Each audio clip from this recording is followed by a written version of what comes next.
बच्चों, आइए आज हम पढ़ते हैं सैचुरेटेड एंड अनसैचुरेटेड सॉल्यूशन। पिछले लेक्चर में आपको कंसंट्रेशन ऑफ सॉल्यूशन के बारे में पढ़ाए थे।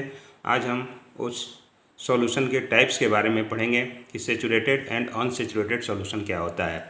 जब कभी भी हम किसी सॉल्यूशन को बनाते हैं तो उसमें सॉल्यूट को सॉल्वेंट के अंदर डिजॉल्व करते हैं, तो हम कितना सॉल्यूट उस सॉल्वेंट में डिजॉल्व करें एक फिक्स क्वांटिटी में कि वह सैचुरेटेड सॉल्यूशन बन जाए एट ए पर्टिकुलर टेम्परेचर पे। तो अगर मान लो कि अगर हम 10 ग्राम कोई सब्सटेंस ले लेते हैं, सॉल्यूट सब्सटेंस लेते हैं, और 100 ग्राम वाटर में एट ए 20 डिग्री टेम्परेचर पे अगर हम डिजॉल्व करते हैं तो हम कहते हैं कि वह सैचुरेटेड सॉल्यूशन बन गया है। यानी 10 ग्राम को अगर 100 ग्राम वाटर में डिजॉल्व करें और यह कम्प्लीटली इसके अंदर डिजॉल्व हो जाए तो हम कहेंगे कि यह सॉल्यूशन सैचुरेटेड सॉल्यूशन होगा। अगर उससे कम अगर हम डिजॉल्व करते हैं, जैसे मान लीजिए 10 के बदले हम 8 ग्राम 9 ग्राम या 5 ही ग्राम इसमें डिजॉल्व करते हैं, तो हम कहेंगे कि यह सॉल्यूशन जो है अनसैचुरेटेड सॉल्यूशन है, यानी यह सैचुरेटेड नहीं है। ठीक उसी तरह से अगर हम 10 के बजाय ज़्यादा कर दें, 15 ग्राम कर दें, तो उस 15 ग्राम में हम देखेंगे कि 10 ग्राम तो डिजॉल्व हुआ, लेकिन ये 5 ग्राम जो सॉल्यूट है वह इसके अंदर डिजॉल्व नहीं होता है, यानी वह अनडिजॉल्व होता है। तो हम देखेंगे कि अब इसको अगर हमें डिजॉल्व करना है, सैचुरेटेड बनाना है, तो हम बाई फोर्सली अगर हम इसमें टेम्परेचर को बढ़ा दें तो हम देखेंगे कि यह भी इसमें डिजॉल्व हो जाएगा, यानी वो सैचुरेटेड हो जाएगा। तो ये इफेक्ट टेम्परेचर का हीटिंग और कूलिंग, हीटिंग का प्रभाव के कारण ऐसा होता है।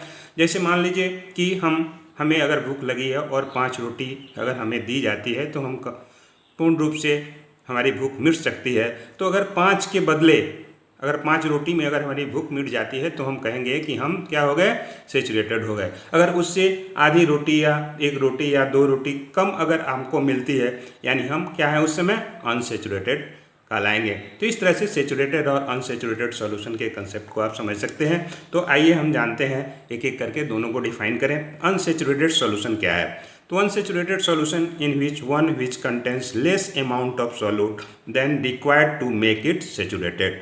तो अगर कोई सॉल्यूशन सैचुरेटेड अगर बन रहा हो और उसमें सॉल्यूट की मात्रा अगर लेस हो, कम हो, तो हम कहेंगे कि वह सॉल्यूशन अनसैचुरेटेड सॉल्यूशन है। यानी if more solute gets dissolve in the given solution then it will be an unsaturated solution. If more solute gets dissolved in the given solution, then it will be an unsaturated solution. तो अधिक से अधिक उस solution में और भी solute dissolve किया जा सकता है, तब तक उसके पहले जो सॉल्यूशन होगा वो अनसैचुरेटेड सॉल्यूशन कहलाएगा। तो अनसैचुरेटेड सॉल्यूशन आप समझ गए। जिस तरह से हमने आपको बताया कि ये सॉल्यूशन में अगर 10 ग्राम में अगर सैचुरेटेड सॉल्यूशन 100 ग्राम पानी में बन जाता है, अगर उससे कम 9 ग्राम या 8 ग्राम या 5 ग्राम भी डालें तो वह अनसैचुरेटेड होता है। दूसरा हम पढ़ेंगे सैचुरेटेड सॉल्यूशन क्या है। तो सैचुरेटेड सॉल्यूशन में आपको बताया कि saturated solution is the solution in which no more amount of solute can be dissolve at a particular temperature. अगर खास टेम्परेचर पे अगर 20 डिग्री सेल्सियस टेम्परेचर लेते हैं और हम अमाउंट सॉल्वेंट का लेते हैं 100 ग्राम और उसमें सॉल्यूट एक एक करके डिजॉल्व करते जाते हैं, तो हम देखते हैं कि एक समय के बाद वह डिजॉल्व होना बंद हो जाता है, यानी उसमें डिजॉल्व नहीं होता है वह सॉल्यूट। तो हम कहते हैं उस स्टेज में कहते हैं कि वह सॉल्यूशन सैचुरेटेड सॉल्यूशन हो गया। जैसे एग्जांपल के रूप में ऊपर आपको बताया कि 10 ग्राम को अगर 100 ग्राम वाटर में कम्प्लीटली अगर डिजॉल्व हो जाता है तो हम तो कहते हैं कि वह सॉल्यूशन सैचुरेटेड सॉल्यूशन है। तो इस तरह से इफ़, दूसरे शब्द में आप कह सकते हैं if more solute does not dissolve in the given solution then it will be a saturated solution. If more solute does not dissolve, अगर अधिक मात्रा में अगर सॉल्यूट को डालते हैं, अगर वह उस सॉल्यूशन में डिजॉल्व नहीं होता है, तो हम कहते हैं कि उस कंडीशन तक, जब तक वो डिजॉल्व हुआ तब तक वह सॉल्यूशन सैचुरेटेड सॉल्यूशन कहलाया। अब हम उसका प्रभाव देखते हैं कि सैचुरेटेड सॉल्यूशन में हीटिंग और कूलिंग का प्रभाव क्या होता है। जैसे effect of heating and cooling on A saturated solution. अगर कोई सॉल्यूशन है और उस सॉल्यूशन अगर पार्टिकुलर टेम्परेचर पे कोई सॉल्यूशन बना हुआ है, जैसे कॉपर सल्फेट का सॉल्यूशन है, सोडियम क्लोराइड का सॉल्यूशन है, अगर उसको अगर 20 डिग्री पे बना है और उस टेम्परेचर को अगर हम बढ़ाते जाएं तो टेम्परेचर ज्यों ज्यों बढ़ेगा हम देखेंगे कि उसकी सॉल्युबिलिटी जो है, सॉल्युबिलिटी के कारण वह हाई टेम्परेचर पे सेचुरेटेड सॉल्यूशन अनसेचुरेटेड हो जाता है, यानी उसके अंदर और भी अगर सॉल्यूट हम डालें तो वो डिजॉल्व होना शुरू हो जाएगा। इसका मतलब टेम्परेचर बढ़ाने से सेचुरेटेड सॉल्यूशन अनसेचुरेटेड में बदल जाता है। ये क्वेश्चन आता है कि टेम्परेचर का प्रभाव क्या होता है सेचुरेटेड सॉल्यूशन में। दूसरा, if a saturated solution at a particular temperature is cooled to a lower temperature, अगर उस सेचुरेटेड सॉल्यूशन का जो टेम्परेचर है, अगर 20 डिग्री पे सॉल्यूशन बना है, उसको हम धीरे धीरे टेम्परेचर को कम करते जाएं, ठंडा करते जाएं उस सॉल्यूशन को, तो हम देखेंगे कि जो उसके अंदर सॉल्यूट है डिजॉल्व, वह धीरे धीरे सेपरेट आउट होने लगता है, यानी वह as a solid crystal form उसके उस के कारण नीचे जमा हो जाता है, क्रिस्टल फॉर्म में आ जाता है। यानी टेम्परेचर कम करने से जो सॉल्यूट उसमें डिजॉल्व रहता है वो क्रिस्टलाइन फॉर्म में हो जाता है, वह भी due to solubility of solute in the solution decrease on cooling, यानी जो सॉल्युबिलिटी होती है सॉल्यूट की उस सॉल्यूशन में वह कूलिंग के कारण घट जाती है, यानी कम हो जाती है। तो इस तरह से हमने सेचुरेटेड और अनसेचुरेटेड सॉल्यूशन के बारे में पढ़ा, जो काफ़ी इम्पोर्टेंस रखता है। अब आइए हम पढ़ते हैं सॉल्यूशन में सॉल्युबिलिटी। अब नेक्स्ट टॉपिक हम लोग सॉल्युबिलिटी पढ़ेंगे। सॉल्युबिलिटी क्या है, जिसको हिंदी में घुलनशीलता कहते हैं। अगर कोई भी सॉल्यूट को अगर हम किसी सॉल्वेंट में डिजॉल्व करते हैं तो कितना सॉल्यूट उस एज ए पार्टिकुलर सॉल्वेंट में डिजॉल्व होगा।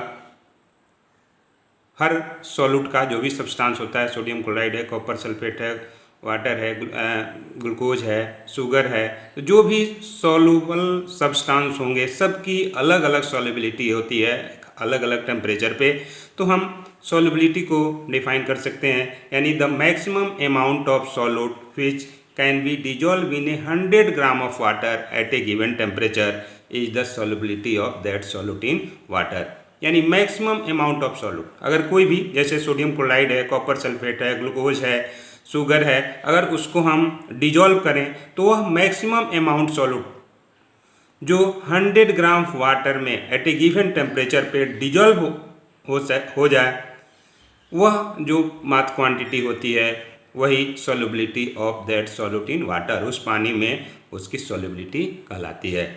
जैसे यानी जो सॉल्युबिलिटी है मास ऑफ सॉल्यूट पर 100 ग्राम ऑफ वाटर के टर्म में भी हम उसको डिफाइन कर सकते हैं, यानी मास ऑफ सॉल्यूट पर 100 ग्राम ऑफ वाटर या अदर एनी सॉल्वेंट्स, वाटर की जगह पे अदर भी सॉल्वेंट्स हम ले सकते हैं। तो इस तरह से हम देखते हैं कि कोई भी सॉल्यूट अगर हम किसी सॉल्वेंट में, वाटर में या अनदर सॉल्वेंट में डिजॉल्व करते हैं तो एज ए पार्टिकुलर अगर मात्रा लेते हैं वाटर का, यहाँ आप देख रहे हैं कि 100 ग्राम वाटर लिखा गया है, यानी ml में नहीं इसको दर्शाते हैं, बीकर में को वजन कर लेते हैं और उसमें 100 ग्राम वाटर तौल करके लेते हैं, वेट करके ले लेते हैं और फिर तब उसमें सॉल्यूट को हम डाल करके डिजॉल्व करते हैं। तो 100 ग्राम में अगर हम 100 ग्राम वाटर लिया और उसमें मैक्सिमम अमाउंट डालते गए तो धीरे धीरे आप देखेंगे कि एक समय आएगा कि पूरा का पूरा साल्ट, सोडियम क्लोराइड हो या कॉपर सल्फेट हो, डिजॉल्व होगा, उसके बाद वो डिजॉल्व होना बंद हो जाएगा। तो जितना मैक्सिमम अमाउंट उस 100 ग्राम वाटर में एट ए पार्टिकुलर टेम्परेचर पे डिजॉल्व होता है वही मैक्सिमम अमाउंट उसकी सॉल्युबिलिटी कहलाती है। जैसे for example a maximum amount of 36 gram of sodium chloride यानी salt can be dissolve in 100 gram of water at 20 degree temperature. अगर 20 डिग्री टेम्परेचर पे 100 ग्राम वाटर में अगर 36 ग्राम सोडियम क्लोराइड अगर उसमें डिजॉल्व होता है तो हम कह सकते हैं कि सोडियम क्लोराइड की उस वाटर में सॉल्युबिलिटी 36 ग्राम एट ए 20 डिग्री टेम्परेचर पे है। उसी तरह से और भी सब्सटेंस हैं, अलग अलग सब्सटेंस है जिसकी सॉल्युबिलिटी अलग अलग होती है, यानी हम उसको अगर वाटर सॉल्युबल है तो पानी 100 ग्राम पानी में ही उस सब्सटेंस को डिजॉल्व करेंगे और जितना मैक्सिमम अमाउंट उसमें डिजॉल्व होगा वही उस सब्सटेंस की सॉल्युबिलिटी कहलाएगी, यानी अलग अलग सब्सटेंस की सॉल्युबिलिटी अलग अलग होती है। अब ये सॉल्युबिलिटी जो होती है वो डिपेंड किस पे करती है, यानी the solubility depends on temperature so while expressing the solubility of a substance we have to specify temperature also. यानी सॉल्युबिलिटी जो है वो टेम्परेचर पे डिपेंड करती है, इसलिए हम कोई भी सब्सटेंस का जो सॉल्युबिलिटी होता है उसको स्पेसिफाई किया जाता है टेम्परेचर पे ही किया जाता है, एज ए पर्टिकुलर टेम्परेचर पे ही उस सॉल्यूशन को बनाया जाता है। अब आइए हम उसका प्रभाव देखते हैं कि टेम्परेचर और प्रेशर का उस पर प्रभाव क्या पड़ता है। तो effect of temperature and pressure on the solubility. The solubility of solid in liquid increases on increasing temperature and decreases on decreasing the temperature. यानी जो सॉलिड की solubility होती है किसी भी लिक्विड में, वो अगर हम टेम्परेचर बढ़ाते हैं तो solubility बढ़ती है और टेम्परेचर कम करते हैं तो उसकी solubility घट जाती है। दूसरा, the solubility of solid in liquid remains unaffected by the change in pressure. अब बात आती है प्रेशर की। अगर हम प्रेशर में कोई चेंजेज नहीं करते हैं, यानी the solubility of solid in liquid remains unaffected by the change in pressure. अगर हम प्रेशर में अगर हम चेंजेज करते हैं, उसका प्रेशर कम होता है या ज़्यादा होता है, तो वहाँ पे जो सॉल्युबिलिटी सॉलिड की होती है उस लिक्विड में, उसमें प्रेशर के चेंजेस से कोई प्रभाव नहीं पड़ता है, नहीं अनअफेक्टेड होता है।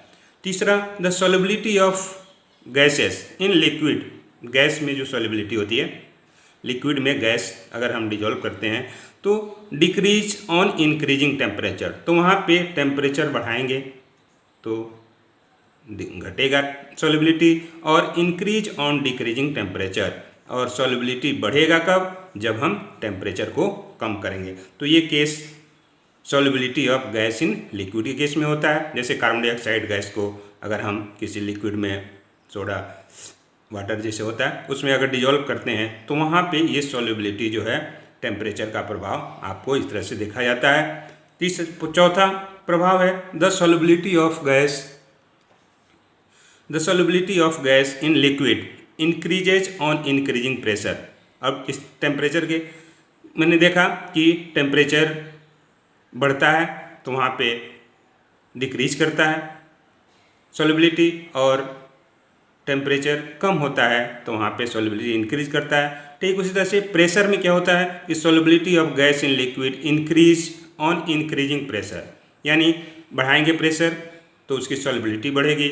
उसी तरह से अगर घटाएंगे, प्रेशर कम कर देंगे तो उसकी सॉल्युबिलिटी कम हो जाएगी। तो ये जस्ट रिवर्स होता है। तो इस तरह से हमने सॉल्युबिलिटी के बारे में आपको बताया कि सॉल्युबिलिटी क्या है और उसका प्रभाव टेम्परेचर और प्रेशर का सॉल्युबिलिटी में कैसे पड़ता है। तो ये दोनों टर्म आपके लिए इम्पोर्टेंट है, ये दोनों आप ठीक से पढ़िएगा और इसको आप समझ लीजिएगा। जो भी दिक्कत होगी आप हमें बताएंगे। सेपरेशन ऑफ मिक्सचर पढ़ने से पहले एक और चीज़ें आपको बताएं, जैसे आप पहले भी पढ़ चुके हैं, चेंजेस जो होते हैं फिजिकल एंड केमिकल चेंजेस, जो शुरू पिछले क्लासों से आप पढ़ते आ रहे हैं, आपको इस 9th क्लास में भी इसमें पढ़ना है। तो इसके बारे में आपको कंपैरेटिव स्टडी करके बता दे रहे हैं कि फिजिकल चेंजेज और केमिकल चेंजेस क्या होते हैं। जैसे आप बहुत सारी चीज़ें देखते हैं, जैसे आप पानी को गर्म करते हैं, तो जब पानी को गर्म करते हैं तो वह पानी लिक्विड फॉर्म में होता है और वह धीरे धीरे स्टीम में कन्वर्ट हो जाता है।